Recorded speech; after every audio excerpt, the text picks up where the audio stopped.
All right, hi guys, welcome back to the channel. And in today's video, I want to do something a little bit different. A lot of times we talk about watches that are well loved and respected in the industry. However, today I want to flip the script and talk about watches that are underappreciated and underrated at every price tier from $200 all the way up to $10,000. You may know some of these watches, hopefully others are brand new to you, but either way, I hope it's a nice reminder that the watch industry is just full of so many pieces. It's an endless treasure chest of amazing pieces to discover. So without further ado, let's just jump right into it. Okay, so first up here, looking at watches under $200, I want to spotlight the Orient Bambino, but very specifically the Orient Bambino Solar Quartz version. So I know a second ago I said I hope these watches are brand new to you, and you may be saying to yourself, I already know about the Orient Bambino. It's probably one of the most highly recommended watches under $200. But like I said, the Solar Quartz specific version I think is extremely underrated, and I don't think a lot of people even know they have a Solar Quartz version of this watch. Orient released the Solar Quartz version of the Bambino in 2025, and since then I feel like it's gone really under the radar.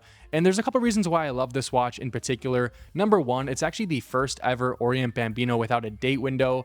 I am someone who really is not a huge fan of date windows. I think it kind of messes with the symmetry of most watches. And I think the Bambinos from this particular lineup with the quartz movement are just so slick, so clean without that date window. And I love that fact. And of course, what makes this watch so special is the solar quartz movement, which is accurate to plus or minus 20 seconds a month. I think that's so awesome to have on a dress watch that you may not be wearing every single day. In fact, on a full charge, the movement can store up to 6 months of power. So it's really nice. So you can just kind of charge it up, keep it in your watch box and pull it out as needed, and over the course of 6 months it should be pretty much dead accurate in terms of time. In terms of stats and specifications, the movement I just referred to is the in-house caliber VS213, and dimensionally it's going to feel very similar to any other Orient Bambino, 38mm in case diameter, 43.5mm from lug tip to lug tip, but a very slim 11mm in thickness. I think those dimensions are perfect and can fit any size wrist, and I think it's also important to mention that there's a lot of really cool dial options available that are actually exclusive to this Solar Quartz version. This watch can be found for under $200 all day long on sites like Joma Shop and other places on the internet.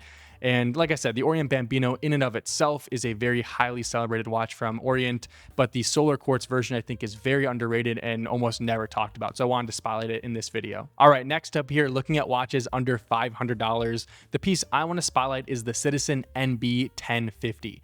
And I actually made a video about this very recently, so I definitely encourage you to check it out if you want a little bit more details on this watch. But this to me is really the best everyday piece you can buy under $500, period. Before I get into the stats and specifications of this watch, I also want to give a shout out to the Citizen NB1060, which is very similar but has a really cool dial option available compared to this particular NB1050. So in terms of the stats and specifications, what you have here is pretty much a perfect daily watch, 38mm in size, 100 meters of water resistance, scratch resistant coating on the watch, a really solid bracelet, a sapphire crystal. I mean, just everything is there for you for a very solid everyday wearing experience. When you combine those stats with an in-house caliber and a couple different dial options that are great for everyday wear, I think you have a really nice piece that, again, flies really under the radar. And I think the main reason behind that is that this is a JDM watch. So of course it's going to be a little bit more difficult to get your hands on, but I think it's worth it. This really does have a ton of value for money. I think with Citizen, we really like to spotlight their quartz watches, starting with the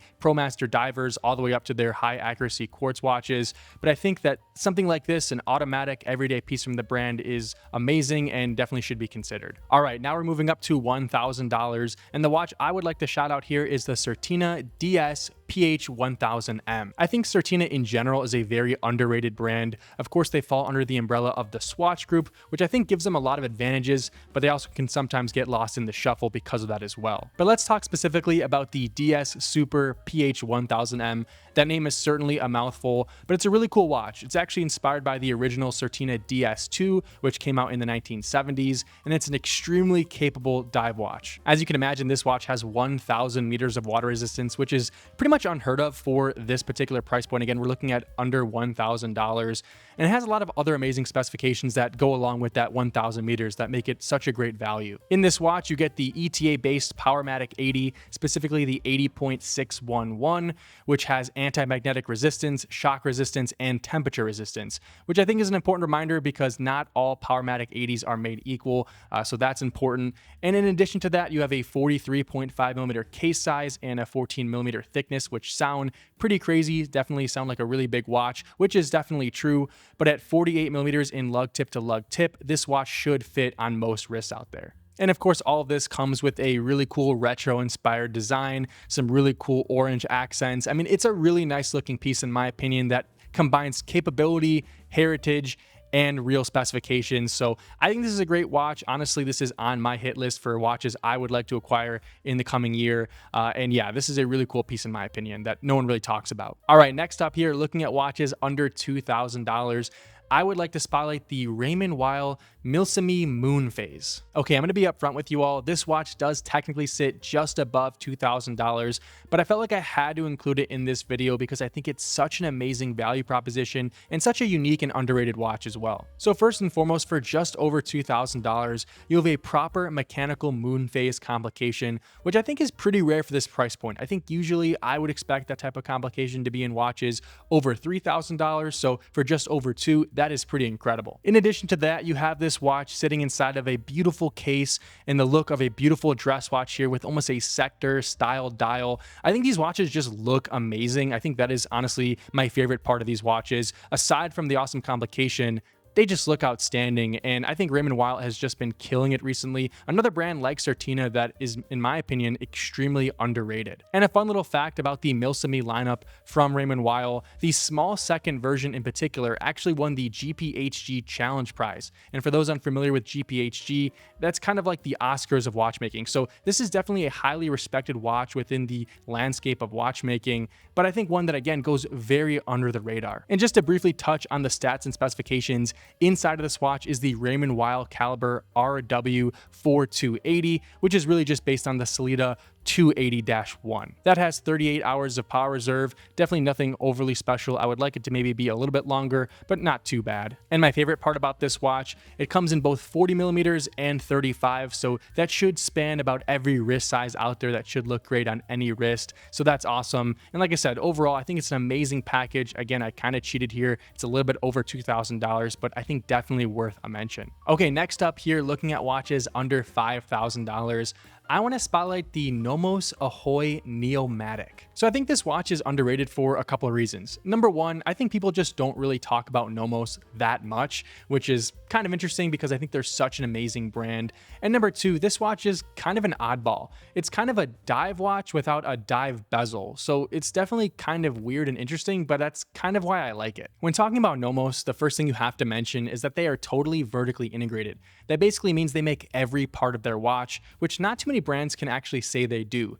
Rolex and Seiko are a couple examples, but that's very rare in the watch industry. And on that note, with this watch, you have a proper in-house caliber, the DUW6101 with 42 hours of power reserve. It's also beautifully decorated, and it's really nice that you can actually see this watch with the open case back. And of course, what's obvious about this watch is that it has the classic Bauhaus style, which is extremely pleasant on the eyes in my opinion. Just a beautiful looking watch, a really cool sub dial for seconds at the 6 o'clock. It's just a beautiful watch. And like I said, it's a bit odd. It has 200 meters of water resistance, but no dive bezel. But I think it's perfect for those people who want the functionality of a dive watch, that sort of peace of mind that your piece is extremely water resistant and can handle a lot of different situations, but you don't maybe like the look of a traditional dive watch. I think there actually is a true advantage to this particular look and design. And like I said, I think it's just so unique and different that I wanted to spotlight it here. And this is yet again another watch that should fit beautifully on any size wrist out there. It comes in at 38.5 millimeters in case diameter.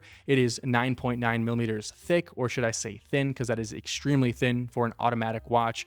and it is also 48.7 millimeters in lug tip to lug tip. So definitely a very wearable watch and a really beautiful one at that. And like I said, Nomos in general, in my opinion, is a very underrated brand. I know most watch enthusiasts recognize them and appreciate them for what they are, but I think in the general landscape of watches and their price point, they definitely go under the radar in the general public. So a great watch to shout out here as well. All right, last but not least here, looking at watches under $10,000, I want to spotlight the Zenith Chronomaster Original. So as you likely could have guessed, this particular Zenith is powered by an iteration of the El Primero movement, which is very famous for being the first ever automatic chronograph movement when it came out in January of 1969. That movement was also famous for being used by Rolex to make the Rolex Daytona originally before they made their own chronograph movement. So yeah, definitely a legendary movement and a really, really cool watch here. And the reason why I wanted to spotlight this particular watch is because I think when you're talking about legendary chronographs, it isn't really talked about as much as other watches. Certainly, again, it does get its respect in the watch industry,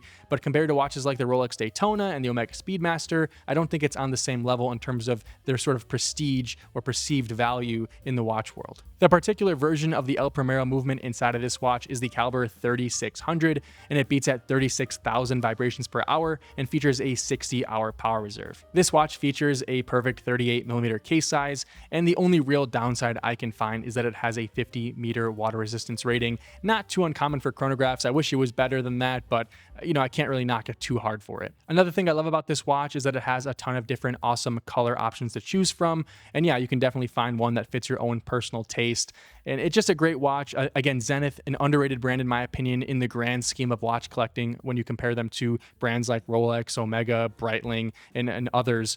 So yeah, a great watch at a pretty reasonable price point, and in my opinion, the most underrated watch under $10,000. But that's pretty much it for this video. I'm very curious to see what you guys have to say in the comment section down below. Do you think these watches are truly underrated? Do you have any picks of your own for the most underrated watches at each price point? I would love to hear them in the comment section down below. And if you enjoyed this video, I would really appreciate it if you can give this video a like and subscribe to the channel, and I'll catch you guys in the next one. Thanks.